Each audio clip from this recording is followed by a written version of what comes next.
श्लोके भक्तिर्भवति नैष्टिकी।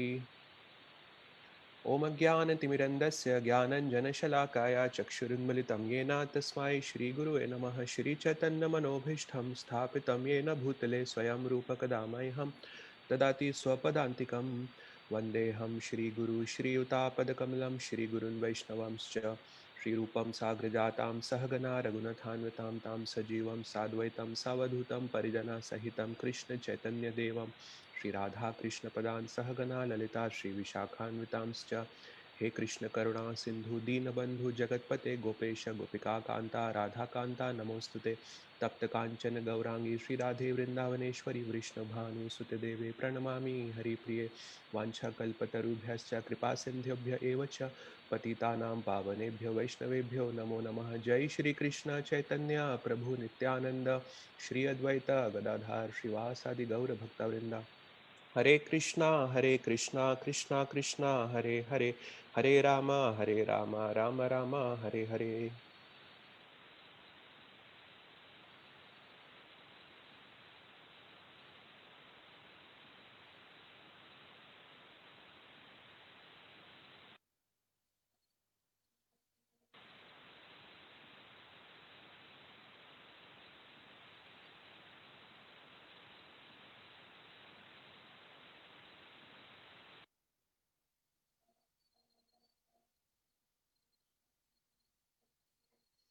Hare Krishna. I hope I am still audible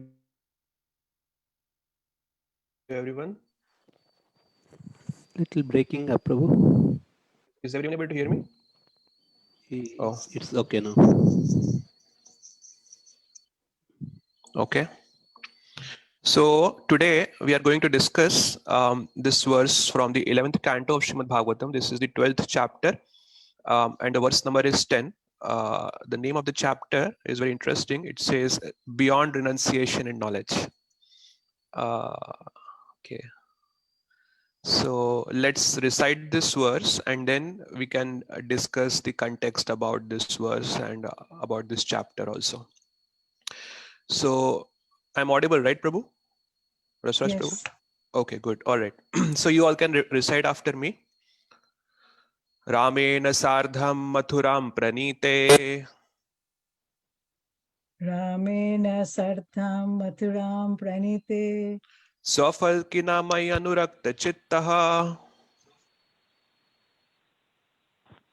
Swapalkina Mane Anurakta Chittaha Vigadha Bhavena Name Viyoga Vigada Bhavena Name Name Viyoga Viyoga Tivradhayavanyam Dadrushu Sukhaya Sidraya Manyam Dadrushu Deyo Shukaya Tadvishu Sukhaya Ramena Sardham Mathuram Pranite Ramena Sartham Ramena Mathuram Sardham Mathuram Pranite Te Swafalkina Mai Anurakta Chittaha Swapalkina Mai Anurakta Swapalkina Chittaha Namane Anurakta Chitta Vigadha Bhavena Name Viyoga Vigadha Vigada Bhavena Bhavena Name Name Viyoga Viyoga Tivradhayavanyam Dadrushu Sukhaya Tidrayo Nam Devradhayo Dadrushu Anyam Shukaya Tadvishu Sukhaya Ramena Sardham Mathuram Pranite Ramena Sardham Mathuram Ramena Sardha Pranite Mathiram Pranite Swafalkina Mai Anurakta Chittaha Swapalkina Swapalkina Namani Mai Anurakta Anurakta Chitta Chittaha Vigadha Bhavena Name Viyoga Vigadha Bhavena Vigada Name Bhavena Name Viyoga Viyoga Tivradhayavanyam Dadrushu Sukhaya. Tidrayo Namyam Devradhayo Dadrushu Anyam Shukaya Tadvishu Sukhaya Anyone else would like to recite the verse? Ramena Sardha Mathiram Pranite Ramena Sardham Mathuram Pranite Swapalkina Mani Anurakta Chitta Swafalkina Mai Anurakta Chittaha Anurakta Chitta Vigadha Bhavena Name Vigaya Vigadha Bhavena Vigadha Name Bhavena Viyoga Name Viyoga Tirvadayo Nayam Dadrushu Shukaya तीव्राधयो अन्यं ददृशु सुखाय. Anyone else would like to recite? रामेण सार्धं मथुरां प्रणीते रामेण सार्धं मथुरां प्रणीते स्वफल्किना मय अनुरक्तचित्तः स्वफल्किना मयि अनुरक्तचित्तः विगाढभावेन मे वियोग विगाधभावेन न मे वियोग. तीव्राद्धयो अन्यं ददृशु सुखाय तीव्रादयोनं तीव्राधयोन्यां ददृशु सुखाय. रामेण सार्धं मथुरां Jonas? प्रणीते रामेण रामेण सार्धं मथुरां प्रणीते स्वफल्किना मयि अनुरक्तचित्तः स्वफल्किना मणि अनुरक्तचित्तः श्वफल्किना मयि अनुरक्तचित्तः विगाढभावेन मयि वियोगा विगाढभावेन न मे न मे वियोग विवृद्धयोऽन्यं ददृशु सुखाय तीव्राधयो तीव्राधयोन्यां ददृशु सुखाय. Anyone else? रामेण सार्धं मथुरां प्रणीते रामेण सार्धं मथुरां प्रणीते स्वाफल्किना मयि अनुरक्तचित्ताः श्वफल्किना मयि अनुरक्तचित्तः विगाढभावेन न मे वियोगा विगाढभावेन न मे वियोग. तीव्रादयोऽन्यं ददृशुः सुखाय तीव्राधयोन्यां ददृशु सुखाय.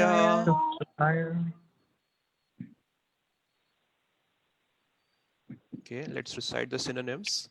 Ramena रामेण with Balaram.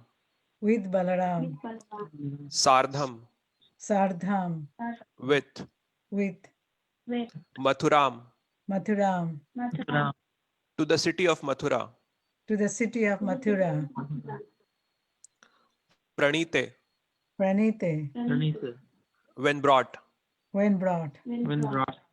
Shwafalkina Swapalkina by Akrura.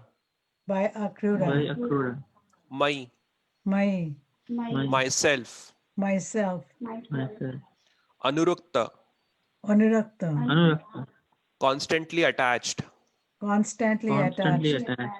Chittaha Chittaha. those whose consciousness was. Those whose consciousness was.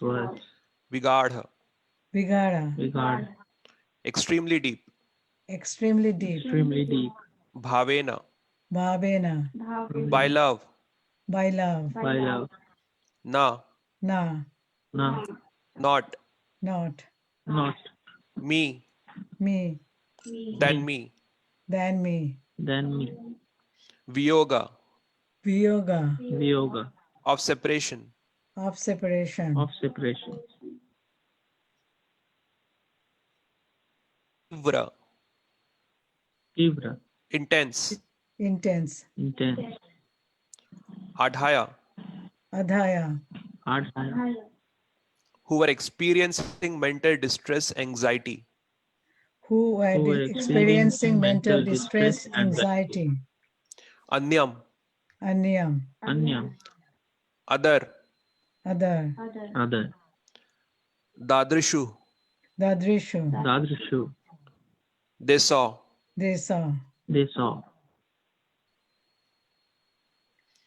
Sukhaya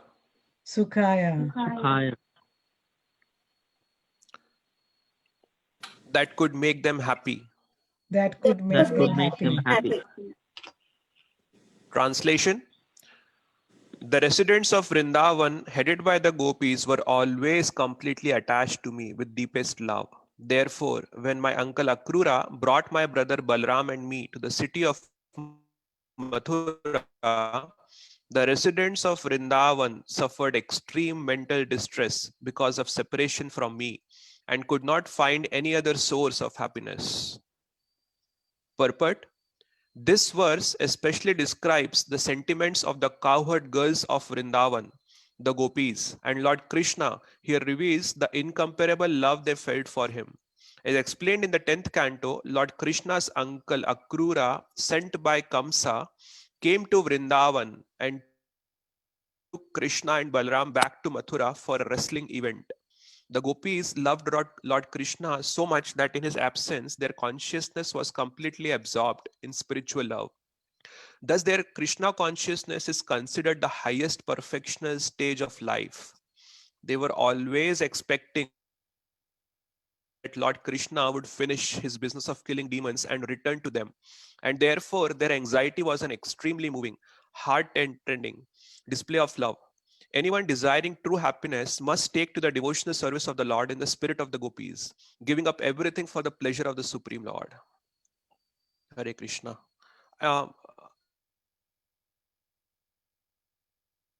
Still audible to everyone? Because I was feeling like there is a lag in the voice when I'm hearing it back. Yeah, you are freezing. There is a lag, Prabhu, actually. In between, there is a gap. Okay, just give me 1 second. I'll just log out for a second and log back in. I'm sorry about the inconvenience. I'm also getting a message that says your internet connection is unstable. I'm sorry.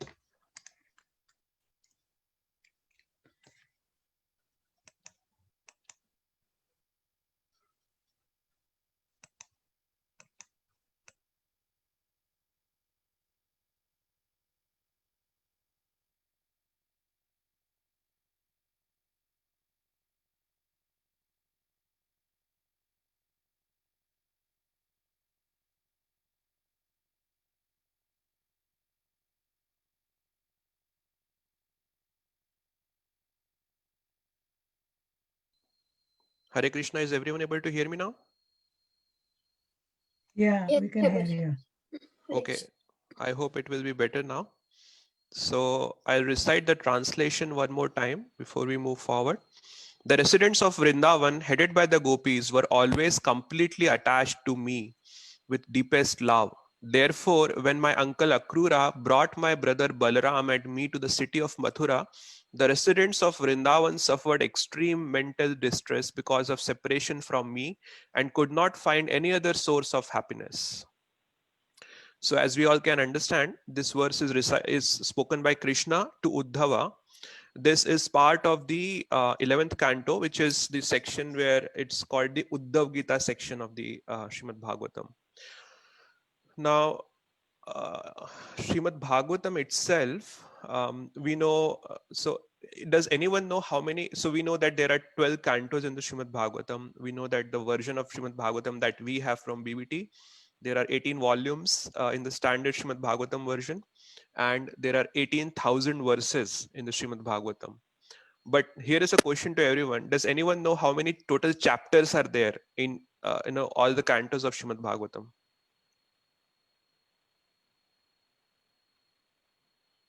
Any guesses? How many total chapters are there? So it's a trivia. I'm sorry? 335. You're very close, Mataji. So almost you are there. So there are 332 chapters actually in the Srimad Bhagavatam. Now we know that actually, which is the biggest canto of Srimad Bhagavatam? We all have the Srimad Bhagavatam at our home, so we can actually see which is the largest canto. 10th canto of Srimad Bhagavatam. So the version that we have, there are 4 volumes of the 10th canto. No other canto of Srimad Bhagavatam has 4 volumes actually. So now out of the 332 chapters, we know that 90 chapters are in the 10th canto of Srimad Bhagavatam, and which is roughly about 30% of Srimad Bhagavatam is only in 10th canto. So clearly the 10th canto of Srimad Bhagavatam is the heart of Srimad Bhagavatam. Now even the next canto, which is the 11th canto, now actually Krishna Leela is completely described in the 10th canto, but his when he's wrapping up his Leela, when he's leaving the material world and going back to his own abode, that is described in the 11th canto. So the conclusion of the Leela of Lord Krishna, that is described in the 11th canto of Srimad Bhagavatam, and the 11th canto has 31 verses, so that is almost about 10% of Srimad Bhagavatam. So 40% of Srimad Bhagavatam is directly talking about Lord Krishna and his pastimes. So within the 10th canto, we know that the first 30 chapters are talking about his life in Vrindavan. Then the next 10 chapters are talking about his life in Mathura, and the remaining 40 chapters are basically I'm sorry, the first 40 chapters are talking about his life in Vrindavan. The next 10 chapters talk about his life in Mathura, and the remaining 40 chapters are basically talking about when Krishna is based in Dwarka, but he is traveling to different places. He goes to to Hastinapur, to different places, but basically he's based out of Dwarka at that time. Now, in the 11th canto, where the context here is that when Lord Krishna is about to wind up his leela, when he is about to, so there was this plot that Krishna and Balram would basically, um, dismantle the whole Yadu dynasty, and then they will take all of them back to the spiritual world. So Uddhava, he is a very, very intimate associate of Lord Krishna. Actually, we don't discuss so much about Uddhava, but Uddhava is really like one of the most intimate associates of the Lord. Now we see in the 10th canto also that actually when Krishna comes out of Vrindavan, nobody else, Krishna did not give access to any of his devotees to Vrindavan. So Balram goes to Vrindavan once. Krishna sends Lord Balram as a messenger, but Krishna also sends Akrura. So Lord Krishna, in a sense, gives access to Vrindavan to I'm sorry, not Akrura, to Uddhava. So Lord Krishna actually gives access to Uddhava. Akrura also comes to Vrindavan, but that is just like a very short description, and then he comes basically to take Krishna away from Vrindavan. So, and also, Jiva Goswami describes that actually when Krishna takes all the Vrindavan Vasis back to the spiritual world, to the original Golok Vrindavan, at that time, Krishna also takes Uddhava along with him. So Uddhava is a very, very intimate associate of Lord Krishna. We don't discuss so much about Uddhava, but if we read this 11th canto of Srimad Bhagavatam, we'll see there are very intimate discussions that Krishna does with Uddhava. So now Uddhava had gone to the Vrindavan earlier in the 10th canto, and now Krishna is himself revealing about how he feels about the Vrindavan Vasis here. He's revealing it to Uddhava here. So Uddhava had himself experienced the love that the Vrindavan Vasis had for Krishna, but Krishna had not directly spoken about his own love for the Vrindavan Vasis to Uddhava. Now here in these 4 verses in the 11th canto, the 12th chapter, verses 10, 11, 12 and 13. So these 4 verses, Krishna actually reveals his heart about how he feels about the Vrindavan Vasis to Uddhava. So these 4 verses are in one sense considered to be the devotional essence of Uddhav Gita. So the whole chapter basically talks about how a person by attachment to his devotees can actually conquer Lord Krishna. So Lord Krishna very categorically, he says that, no other method is, can conquer me. But if you just get attached to my devotee, that basically conquers me. That is how this chapter starts. So then Krishna actually talks about many of his devotees, and then finally he is focusing on his pastimes in Vrindavan and how he actually feels about Vrindavan Vasis, how Vrindavan Vasis feels about him, and how he himself feels about Vrindavan Vasis. Now, whenever we talk about a relationship, relationship is basically characterized by the the recollection and the attention. So when we are not with our object of love, how much do we remember that person? How much we recollect? And what is the content of our recollection? How do we actually remember that person?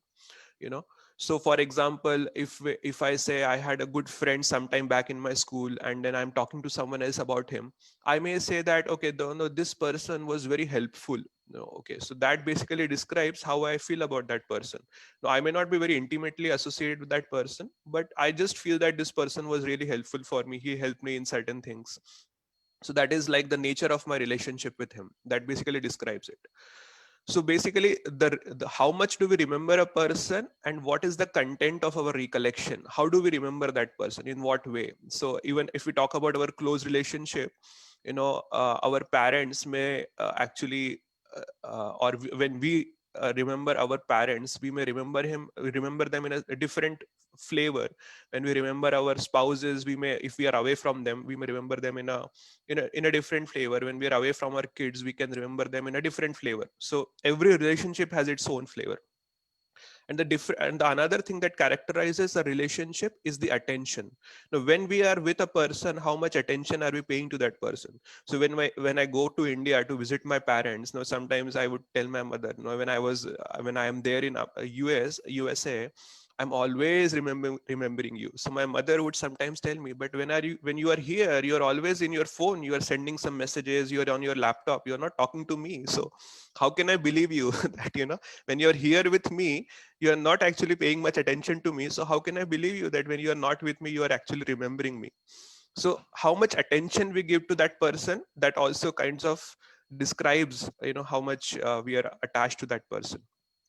So now here, Krishna is basically talking about that when he left Vrindavan, the gopis, they were like heartbroken, their hearts were shattered. So one of my so actually we know we might have heard from there are devotees who are in hospice care. So one of the things that they tell, and there was an article also on dandavats.com once I read it. So it said that people who are in the hospice care, when they're about to leave their bodies, sometimes their bodies have completely given up. There is like they can evidently see that this person is going to die, but emotionally this person is still very attached to that body. So there is a complete physical closure to the body, but there has not been an emotional closure. They get attached to certain things, like, okay, some person may think that, okay, I want to meet my daughter once before I leave my body, or I want to meet such person, so they just hold on to that. So and then often so it is very striking when I read that article. So they read that they hold on to that, and when that person actually comes to meet them, right after meeting that person, they leave the body. So actually the soul had somehow holded on to that. So similarly, there is a very nice verse also in there's a prayer that is there in Chaitanya Charitamrit, where Radharani actually prays that, Krishna, in separation from you, my body is like a burning fire, and my soul is actually trapped inside my body, and my condition is like a bird which is trapped inside a cage, and the cage is set on fire. And I'm just burning inside this body, and I want to leave the body. But actually, your words that I will come back, your promise that I will come back, is like the bolt that is like the lock on the cage, which is not letting me go out of the cage. Because I think that if you said that you are going to come back, and if you come back and you see that I am not here, then you will be disappointed, and I don't want to disappoint you. So that emotional closure is very important at times when a person, so in India actually, there is this so there is a whole science of how to help people when they are about to, so how to take care of people who are about to leave the body. And this is like an ancient science is also there. And people who are from India, they might know that when a person is about to die, what they would do, people who live in villages, especially the older people, what they would do is they would actually go to a holy place when they know that, okay, my body is coming to a physical closure now, I have to leave my body. And often what would happen is when they go to a holy place, they would live there near like a holy river or something. So, and if the other people from the village, they would come one by one to meet this person. So they would, offer their gratitude, do some heart to heart connection. And then, so the idea is that, this is like a final goodbye, that, okay, this person is going to depart, and then I have to just do my, the final goodbye with this person, that final reconciliation of the relationship. Now here in this case, what happened is when Krishna was about to leave, actually when he left, there was no notice given. Suddenly one day Akrura had come to to take Krishna and Balram away, and without any notice, next day both Krishna and Balram actually leaves. So the gopis, they didn't even had much chance to react. They just had one night to react. Often when, say for example, I was there in India when I was coming to here US in January. So when I had some notice, so what I did is I had some friendly. So we called him and then we had a meeting and then we had like a final goodbye and then we said, okay, this particular chapter in our relationship is closing, and now there will be another chapter. We'll be in touch, but in a different way. We probably will not be able to meet, in person, but we will be in touch in some other way. But what happens in this case is when actually Akrura comes over there, and then he suddenly takes Krishna and Balaram away, and then the gopis did not get any chance to, even react or even meet Krishna in that way. So now the skeptics, they actually take this part of, we know that we might have heard it from many different people, people who are not devotees. They say that actually Krishna, the Vrindavan Vasis, they had actually given up their everything for Krishna. And this Krishna, what he did is he actually enjoyed so much in Vrindavan, and he did practically everything that is possible in Vrindavan, and he enjoyed so much. And then when there was this first opportunity to go to the city, so he left everything behind and then he grabbed to that opportunity. He just jumped on that opportunity, the first opportunity, and then he left from Vrindavan and he never came back actually. So this is like a skeptical point of view. This is how the skeptics narrate. If you read some articles about, which basically tries to denigrate Krishna and his relationship with the Vrindavan Vasis. But actually the reality is very different. And they also say that Krishna never came back to Vrindavan, but we know from the writings of Jiva Goswami that actually Krishna did in fact come back. So in the Gopal Champu, Jiva Goswami actually describes from various different shastras, prominently from Vishnu Puran and Garga Samhita. He basically decides that Krishna did actually come back, and then he takes all of the Vrindavan Vasis, along with him to the spiritual world.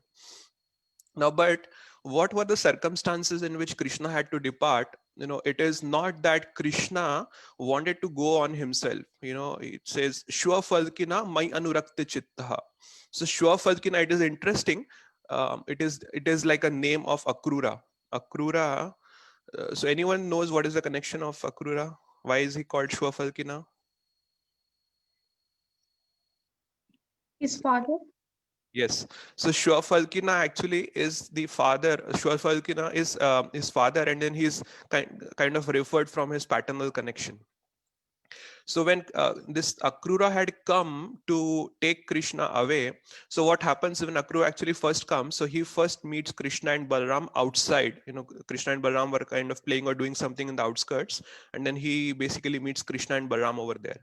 And then he basically comes to meet Nanda Maharaj. Nanda Maharaj is like the leader of this society, of this Vrindavan, the society of the cowherds. So now they are kind of related in one way to Akrura. Akrura is also his uncle, Krishna's uncle.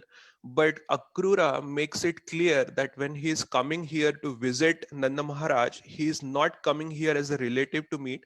He's coming as a messenger of the king. King is obviously, it comes as the king at that time. So then he actually tells Nanda Maharaj that I want to talk to Krishna and Balaram in private.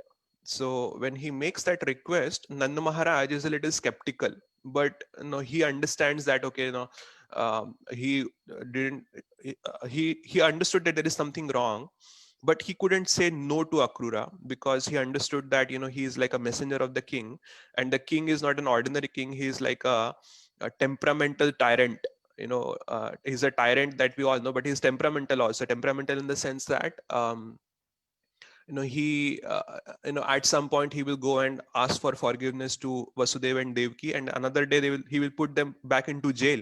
So this goes on and off. So he's very temperamental. He's not very steady. He's not very in that way he's temperamental. So when Nanda Maharaj understands this, so he basically allows Krishna to talk to Akrura in private. So when Akrura is talking to Krishna and Balaram, he reveals to Krishna, now Krishna is God, he knows everything, but he kinds of reveals to Krishna that you are not the son of Nanda Maharaj, you are the son of Vasudeva. So at first, Krishna denies. It's a very beautiful conversation that happens. So at first, Krishna denies his any connection with Vasudev, but later on, Krishna also kind of says, "Yes, I do remember. That I came across a river. I just vaguely remember it, but I don't exactly remember it." So it's something like that he puts it. So and then he kinds of accepts Akrura's that description that you're actually not the son of Nanda Maharaj, you're the son of Vasudev. Now Nanda Maharaj, but he is not actually accepting that. He is no way that I will accept that Krishna is not my son. So but Akrura tells that Krishna, this Kamsa, he has summoned for you, and he has ill intentions. So he basically tells him that Kamsa's intentions are not good. He has evil intentions. So he wants to harm you. It's very clear. He makes it very clear. And then he says that as a relative, I would have said that, don't go there, just run away. But if you don't go to Mathura, then what this Kamsa would do is he will basically attack Vrindavan with his whole army, and then he will devastate the whole of Vrindavan. So that is how Akrura puts it to Krishna. And then Krishna also kinds of thinks that, okay, when there are demons and they're attacking, then okay, I can counter the demon attack. But when there is a whole army, how would I be able to counter the attack? Now we know that Krishna can do anything. He's the supreme lord, but here there is a leela that is happening. So we have to understand not so much from a philosophical perspective that Krishna can do anything. We have to understand this more from a rasa perspective, from the leela perspective, that Krishna is just a small little boy, and when the whole army attacks, he can focus on one portion of the attack, but when there is a whole army attacking, would probably not be able, from a contextual perspective, it will probably not be possible. So so he kinds of agrees that, okay, I'm going to come with you. Now Nanda Maharaj was also a very he did not like the idea that Krishna and Balaram will go to Mathura, but he actually also says that, okay, if the king has summoned us, we'll have to go. So when the gopis actually learned about this, that Krishna is going to leave the next day, the whole night it was like devastating for the gopis, and the whole night they were praying to the Supreme Lord that let there be some calamity, let there be an earthquake, let there be a big storm, so that Krishna would not go. And they were hoping that even if there is no storm or there is no calamity, at least Nanda Maharaj and Mother Yashoda, they will stop Krishna from going. So they will not let Krishna go to Mathura. But next day morning, what happens is actually nobody stops Krishna. And then, in fact, Nanda Maharaj and the other Gopas, they actually accompany Krishna and Balaram over there. So they are, heartbroken, they are devastated. So they think that, okay, if nobody is stopping Krishna from leaving Vrindavan, then we will go and we will stop him. So what they do is they basically fall in front of the chariot on which Akrura is taking Krishna and Balaram. So now this now Akrura is, he's stunned to see, he has never seen a scene like this, like hundreds and hundreds of gopis in different rows. They are lying in front of the chariot. They just won't let the chariot move from there. So Akrura tells to Krishna that Krishna, although I'm elder and I'm mature, but this is out of my control. I can't handle this. You please handle this. So Krishna at that time, he goes and then he speaks to the gopis, and then he speaks with so much concern. He speaks with so much gravity, so much compassion, that I'm going to come back. I just have to go there for some time, for some work, and I'll come back. Don't worry, I'll come back. So he speaks with so much concern that he kinds of, and with conviction, that gopis lets him go. They understand, okay, at least Krishna understands that we are so much devastated by his leaving Vrindavan suddenly. So this is the first time Krishna and Balaram are actually leaving Vrindavan to go somewhere outside of Vrindavan. So gopis kind of let Krishna go, but they're always holding on to that hope that Krishna will come back. And then 1 day, 2 days, 10 days, 20 days, 2 months, 6 months, 1 decade, 2 decades, time just passes and Krishna just never comes back. And but they're still hoping that Krishna is going to come back. And all this time they're suffering in agony, in the hope that Krishna is going to come back. But Krishna, now we know that there are different reasons that why Krishna was not able to come back soon to meet gopis. And then the gopis also learn that Krishna actually had married over there. So they were like all the way more heartbroken that Krishna kind of had replaced us. He found some other consorts over there. These gopis were looking forward to a life in Vrindavan with Krishna, but Krishna had to actually depart from there for these circumstances that we just discussed.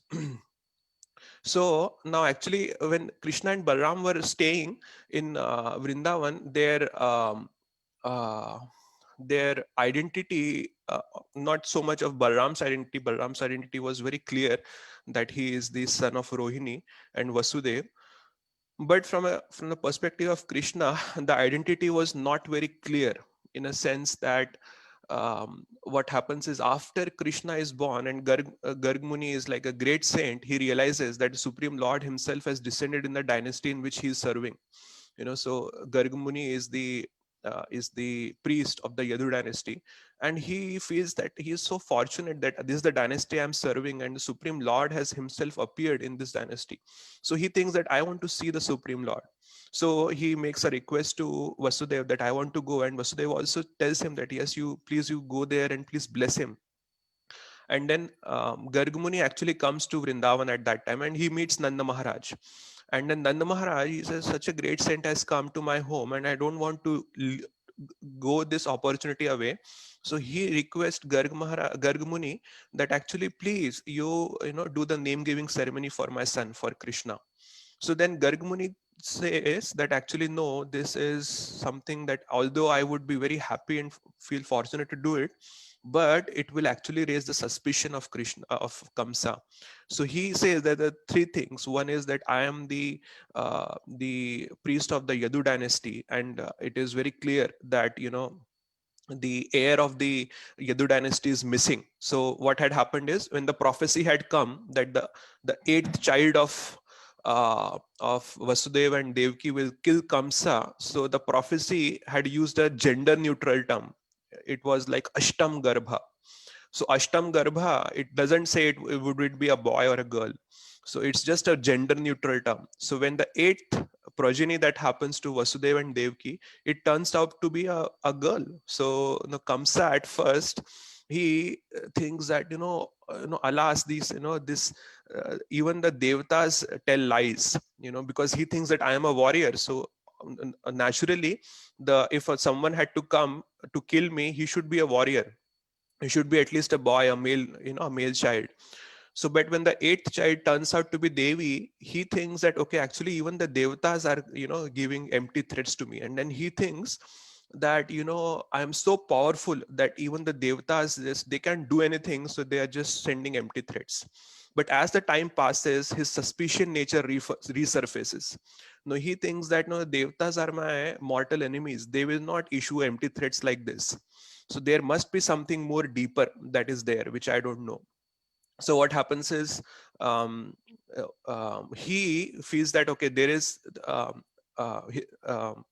Vasudev's friend is Nanda Maharaj, who lives in Gokul, and maybe there could be some danger over there. He's not very sure about that at that time, but what he does is he basically starts sending the demons to attack. So what happens? So for example, if we say that somewhere in a forest, some terrorists are hiding, and the army doesn't know where they are actually, so they will basically send the men to different places, and at one place their attack is not attack so much, but they are being repelled very heavily by some force. They are not very sure if it's the same enemy, but there is some danger. They would understand, okay, there is some danger.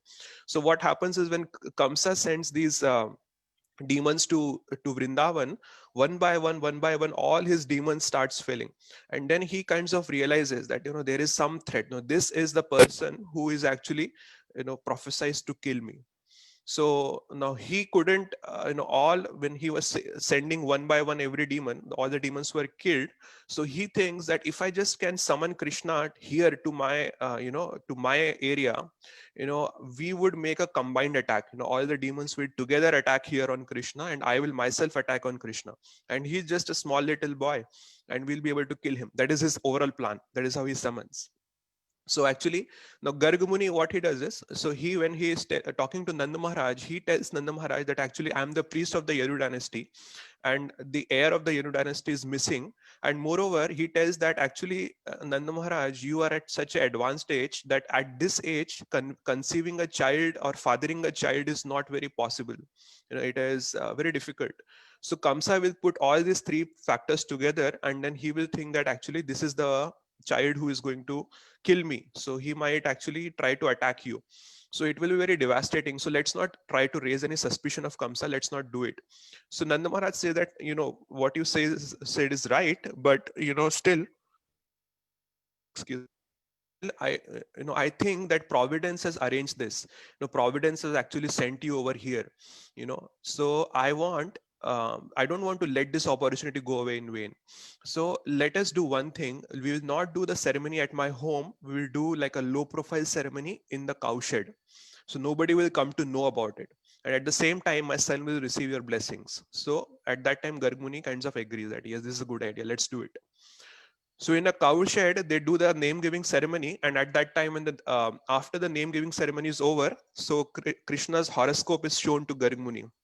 And this is like a part of the ceremony. So when Gargmuni sees the horoscope, he actually looks at it, and then he says, he doesn't reveal the truth to Nanda Maharaj. He says that actually your son, he had so many births, and in all the births he had been a very formidable person.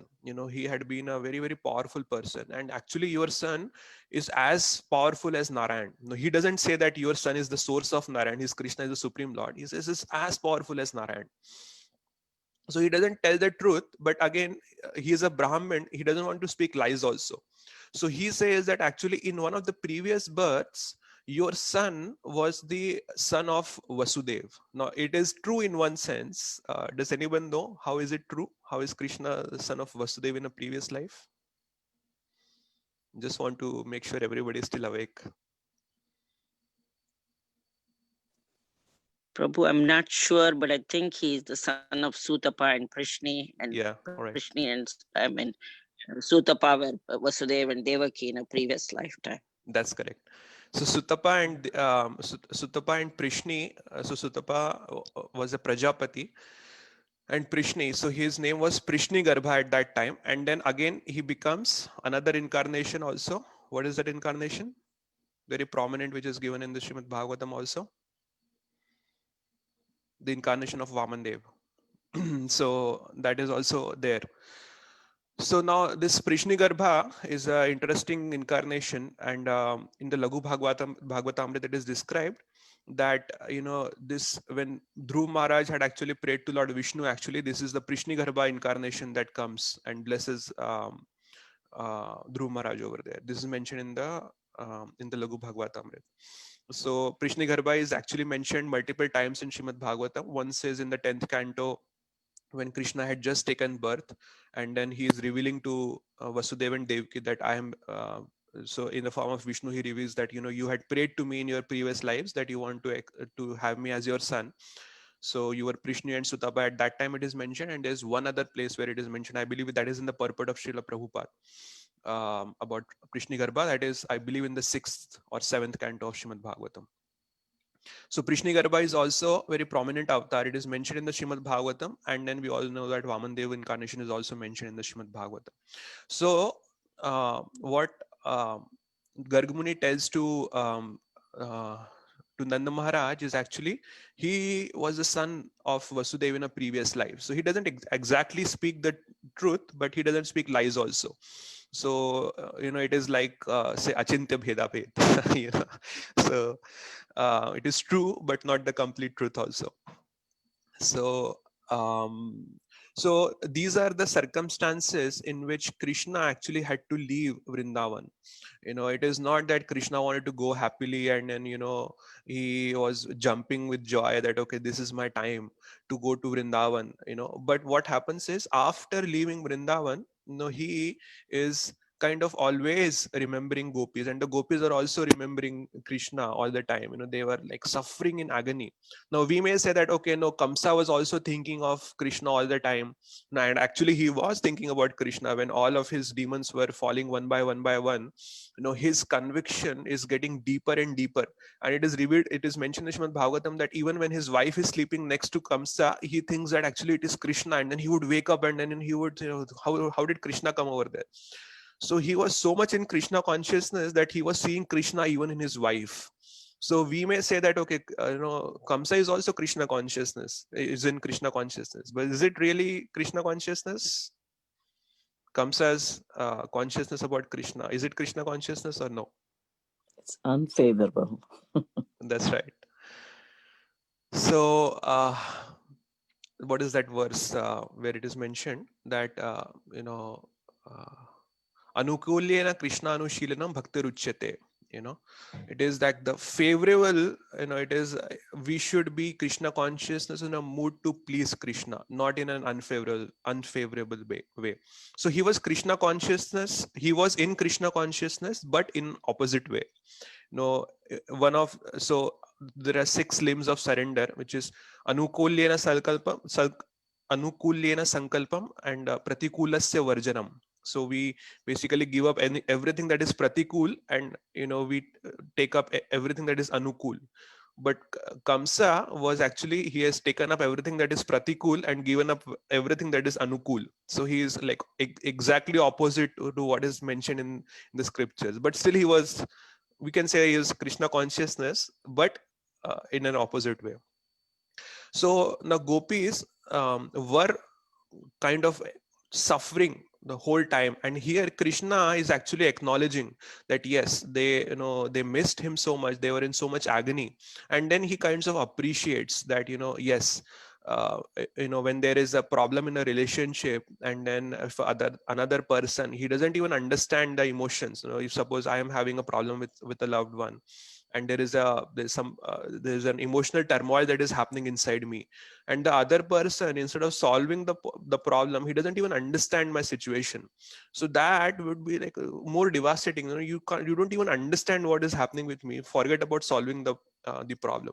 But at least if the loved one actually, he basically understands that I acknowledge that you are having a problem, so that takes a lot of stress away from the relationship, whatever problem they're happening. So here Krishna is kind of acknowledging that yes, gopis were in so much troubles, they are so much in agony, suffering without me. So I'll stop here and then see if there are any comments or questions. We can actually, in the next few sessions, we'll see if there will be an opportunity. We can also discuss the remaining 3 verses of this.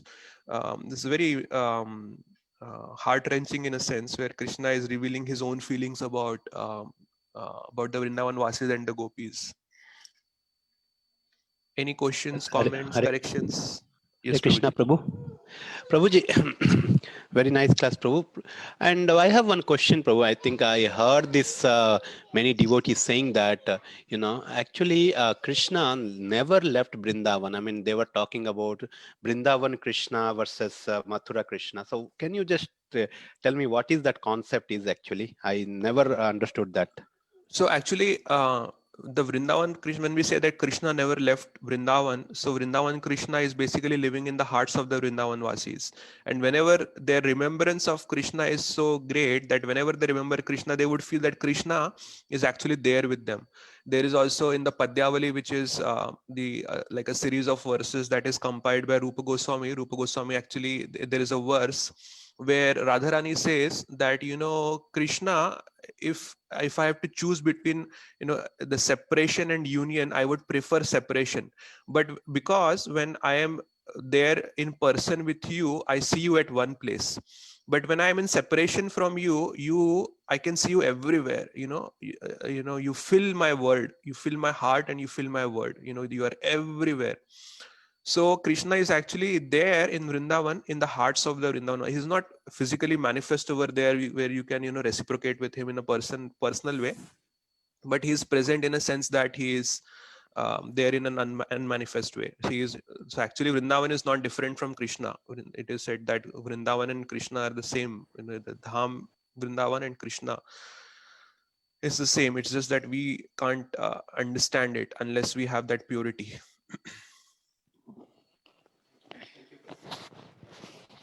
Thank you, Prabhuji. Prabhuji, I have one question.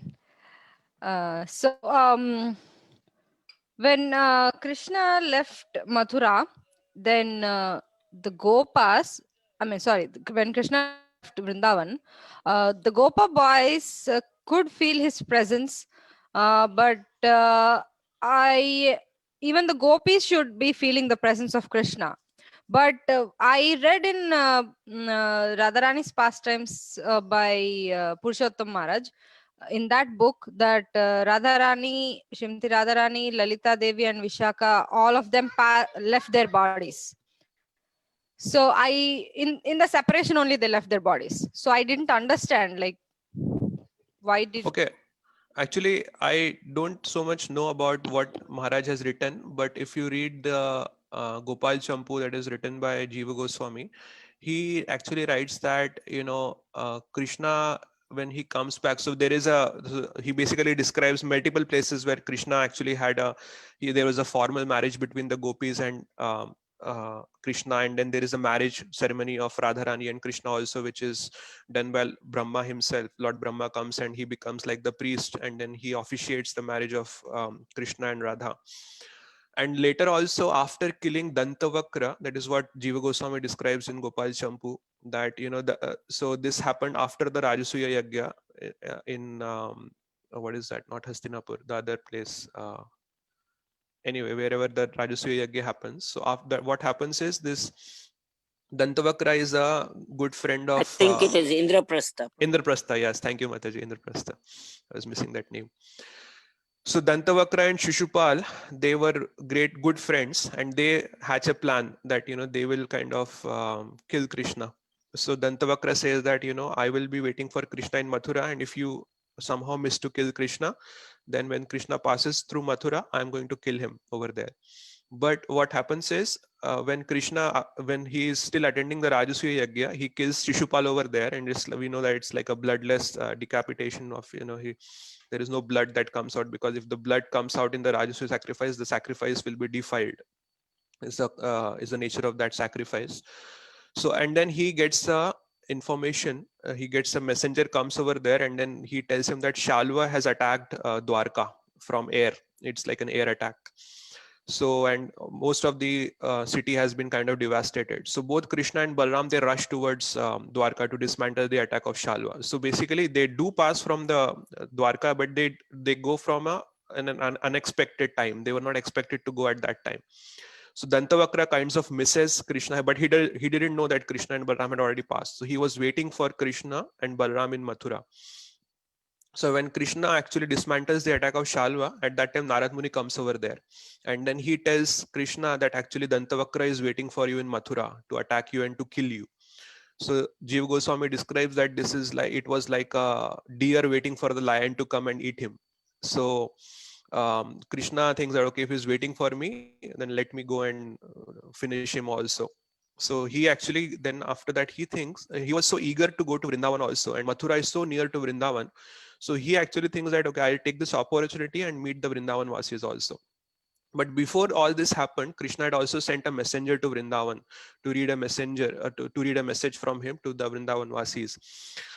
But so he goes to Mathura, and then he fights with Dantavakra a little bit. Dantavakra had got some boons from Lord Shiva, so Krishna would have just killed him in one blow, but then he didn't want to insult Lord Shiva, so he lets him do some fight, and then after that kills Dantavakra over there.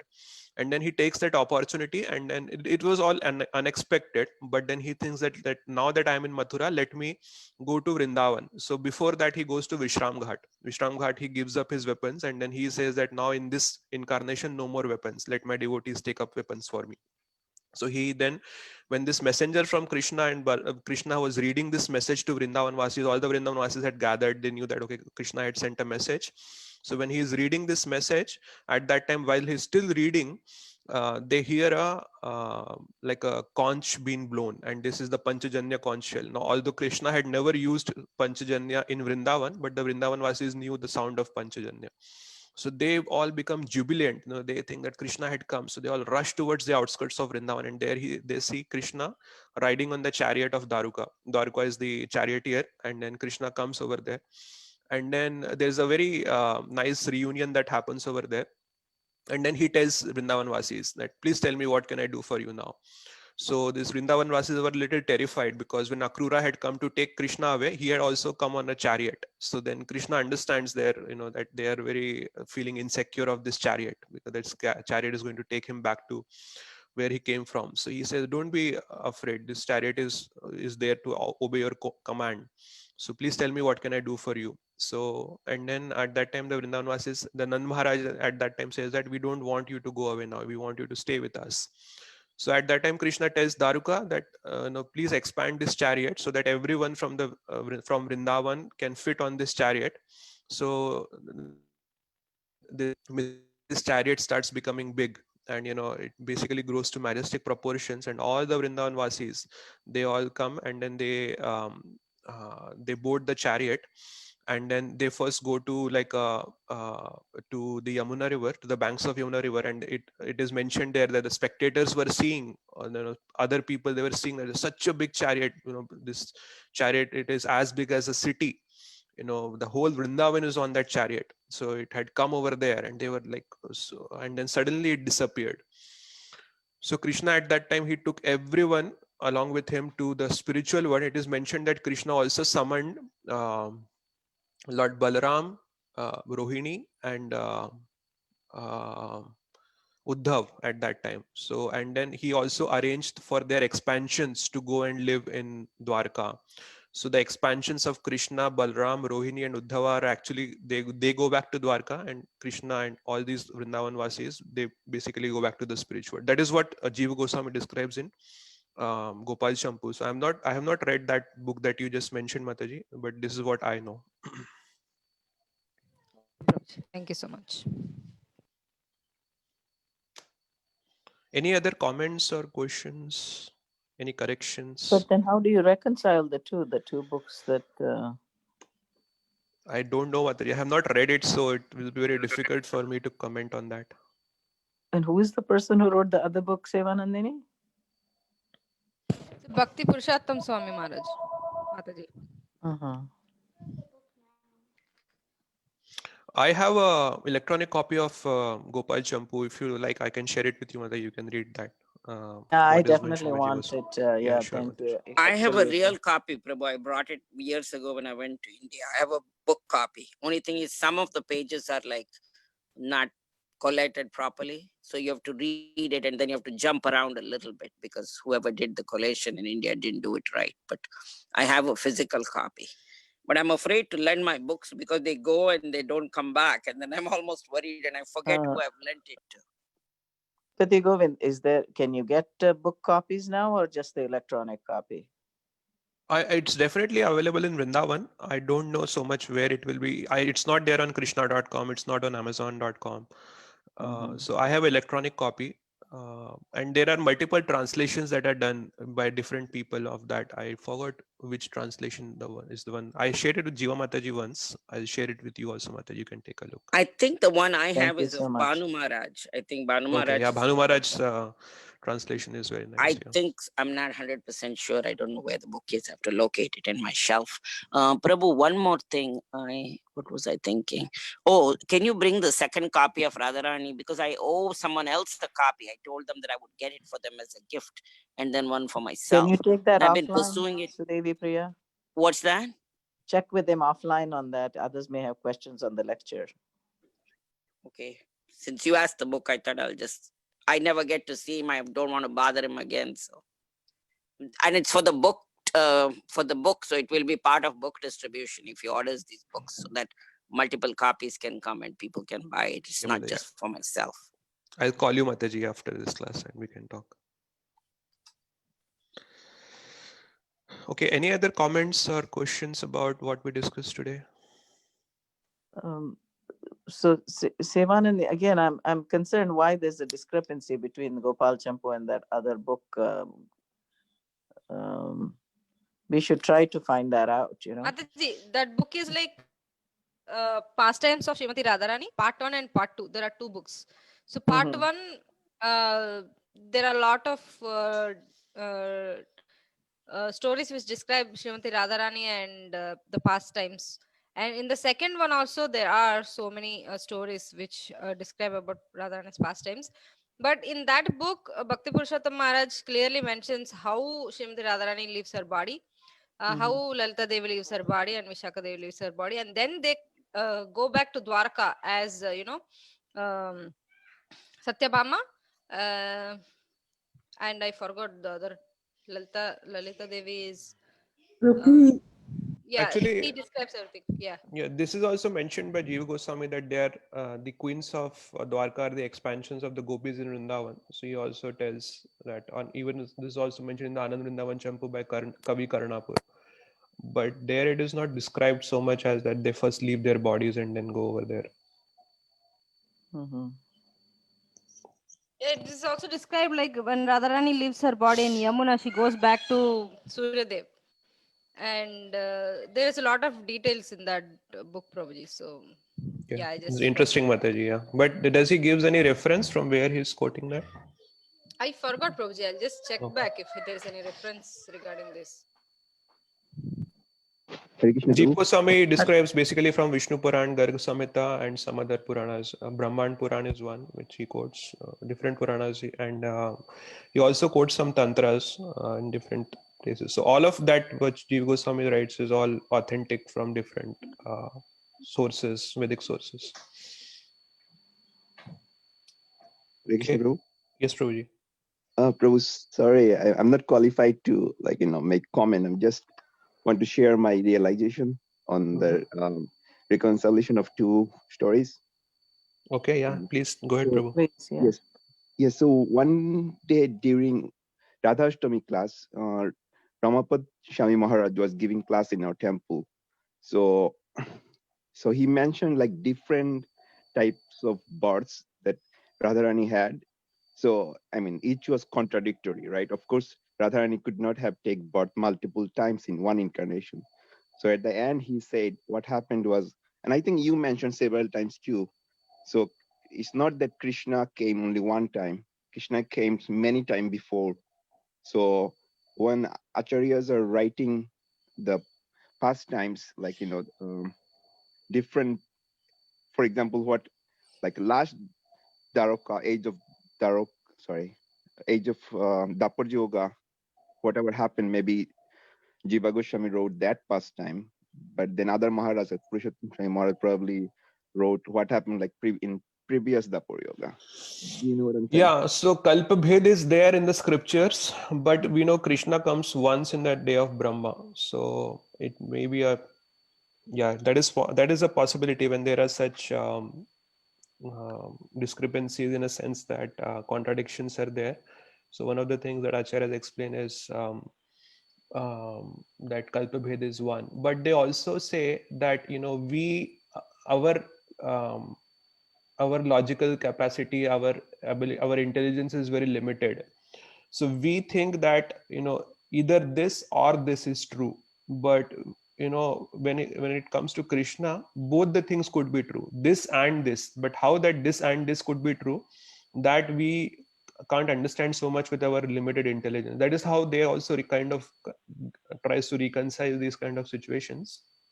But again, they are all approximations. So if we get, but what you're saying is kind of makes sense also, Prabhuji. Yeah, and it's Nitya Leela happening in different universes also, right? Ganpati Govind. Yeah, that's true, Mataji. Yeah, so it could be from any of those different pastimes. Yeah, that makes sense. Thank you so much. Who was the person who mentioned that? Omyo Prabhu. Omyo Prabhu. Thank you. Okay. Hare Krishna, Prabhuji.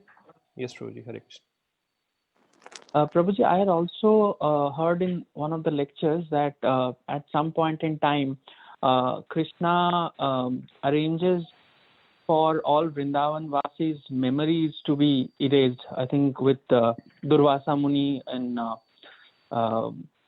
giving them some intoxicating beverage, and that made all Vrindavan Vasis forget about all the past times that they had with Krishna in Vrindavan. And then after that, he arranged for the annihilation of all the Yadavas.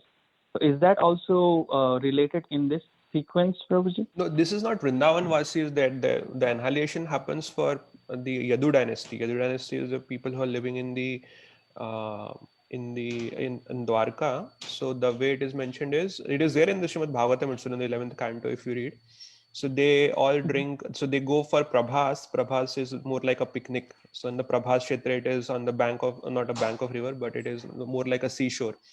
So there they drink like an intoxicating beverage made out of rice. So it's not alcohol as such. It is a little intoxicating. Made out of like, I think it is rice fermented kind of. So then there is a fight that happens between missing the two who fought from opposite sides during the Kurukshetra war. We know that the Narayani Sena fought from the sides of the Kauravas, and Krishna, along with one of the warrior, which is what is his name, Satyaki. Satyaki fights from the sides of the Pandavas. So Satyaki and the other side, the leader of the Senapati of the Narayani Sena, they pick up a fight about what happened in Kurukshetra, and then they kind of start using weapons, and soon there was like two groups that were fighting against. It becomes like a duel, and they start kind of killing each other, and then Krishna and Balram, they also become, they become really angry, and they both pick up weapons, and then they also start killing all the Yadus over there. So they basically finish everybody over there. Nobody remains, and then Krishna and Balram depart after that. That is how it is mentioned in Srimad Bhagavatam.